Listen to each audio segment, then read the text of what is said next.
नमस्कार।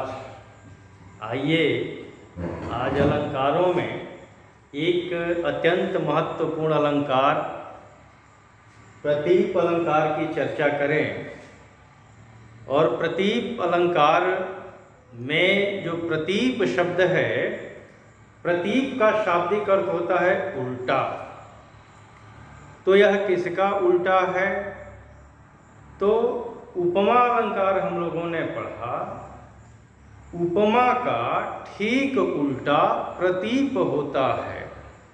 और अलंकारों में भी कुछ ऐसे अलंकार हैं जो एक दूसरे के बिल्कुल विपरीत होते हैं, जैसे विभावना, विशेषोक्ति, उपमा, प्रतीप। तो उपमा अगर हम समझ चुके हैं, उपमेय और उपमान को समझ चुके हैं, तो प्रतीप को समझने में हमें कोई कठिनाई नहीं होगी। उपमेय को हम जानते हैं कि जिसकी तुलना की जाती है, जो हमारे सामने प्रत्यक्ष है, जो प्रस्तुत है, और जो हमारे सामने नहीं है, अप्रस्तुत है, अप्रत्यक्ष है, वह उपमान है। तो यहाँ पर चूंकि प्रतीप का अर्थ उल्टा होता है, तो काव्य में जहाँ उपमेय की तुलना उपमान से न करके उपमान की तुलना उपमेय से की जाए, वहाँ प्रतीप अलंकार होता है। यानी प्रतीप अलंकार में उपमान की तुलना उपमेय से की जाएगी, उपमा के ठीक उल्टा। बाकी वाचक शब्द वगैरह वही रहेंगे और उसी आधार पर वह कठिन हो जाता है कि सीधे सीधे में दिखता है कि यहाँ भी तुलना की गई है, यहाँ भी वाचक शब्द हैं, यहाँ भी साधारण धर्म है, तो निश्चित रूप से उपमा होगा। लेकिन वहाँ उपमेय और उपमान को पहचानना है कि जो छोटा है उसकी तुलना बड़े से की जा रही है, तब तो वहाँ उपमा है। लेकिन बड़े से तुलना छोटे की जा रही है, तो वहाँ प्रतीप हो जाएगा। अब यहाँ एक उदाहरण से हम इसको समझें। उदाहरण है कि उत्तरी नहाए जमुन जल, जो शरीर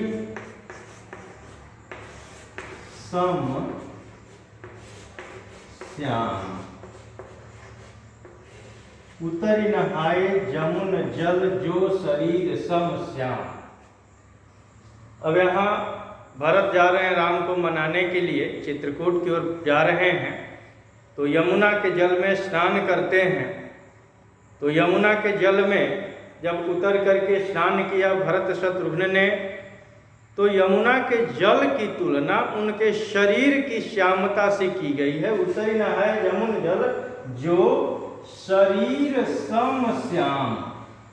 यहाँ यमुना के जल की श्यामता की तुलना उन भरत शत्रुघ्न दोनों भाइयों के शरीर की श्यामता से की गई है। तो शरीर की श्यामता एक सीमित मात्रा में होगी, लेकिन जल की श्यामता, यमुना का जल है, वह विस्तृत है। तो यहाँ उल्टी बात कही गई। यहाँ उपमेय की तुलना उपमान से न की गई, बल्कि उपमान की तुलना उपमेय से कर दी गई, इसलिए यहाँ प्रतीप अलंकार होगा। दूसरा एक उदाहरण लेते हैं कामायनी से कि उसी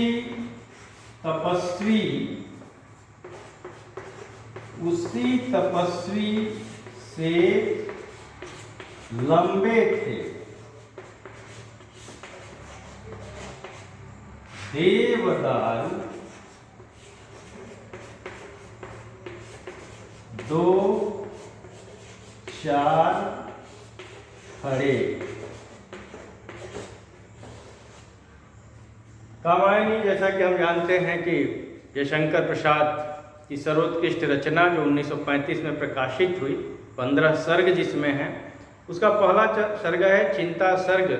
और चिंता सर्ग में मनु के स्वरूप की यहाँ तुलना की जा रही है और ये कहा जा रहा है कि उसी तपस्वी से लंबे थे देवदारू दो चार खड़े। तो यहाँ तपस्वी प्रस्तुत है, से वाचक शब्द है, इससे लंबाई गुण की तुलना की जा रही है देवदारू के वृक्षों की। तो देवदारू के वृक्ष ज्यादा विशाल होंगे। तपस्वी चाहे जितना बड़ा हो, 6 फीट का ना हो, 8 फीट 9 फीट का हो, लेकिन देवदारू के वृक्ष काफी लंबे होंगे। तो देवदारू के वृक्षों की लंबाई से तपस्वी की तुलना होती तो उपमा होता, लेकिन उस तपस्वी के शरीर की लंबाई से, उसकी ऊंचाई से तुलना कर दी गई देवदारू के वृक्षों की, तो उल्टा हो गया। तो यहाँ प्रतीप अलंकार हुआ। तो प्रतीप में उपमान की तुलना उपमेय से कर दी जाती है, जबकि उपमा में उपमेय की तुलना उपमान से की जाती है। तो यह बारीक अंतर है। इन उदाहरणों को आप याद रखें, परीक्षाओं में पूछे जाते हैं कि इसमें कौन सा अलंकार है, और जब देखा जाता है कि सरिस दिया है, यहाँ से दिया है, तो यह उपमा होगा, लेकिन नहीं, यह प्रतीप है। तो मुझे उम्मीद है कि आपको प्रतीप समझ में आ गया होगा। और फिर दो एक तरह मिलते जुलते जो अलंकार हैं, विशेषोक्ति और विभावना, इनकी चर्चा की जाएगी। तब तक के लिए बहुत बहुत धन्यवाद।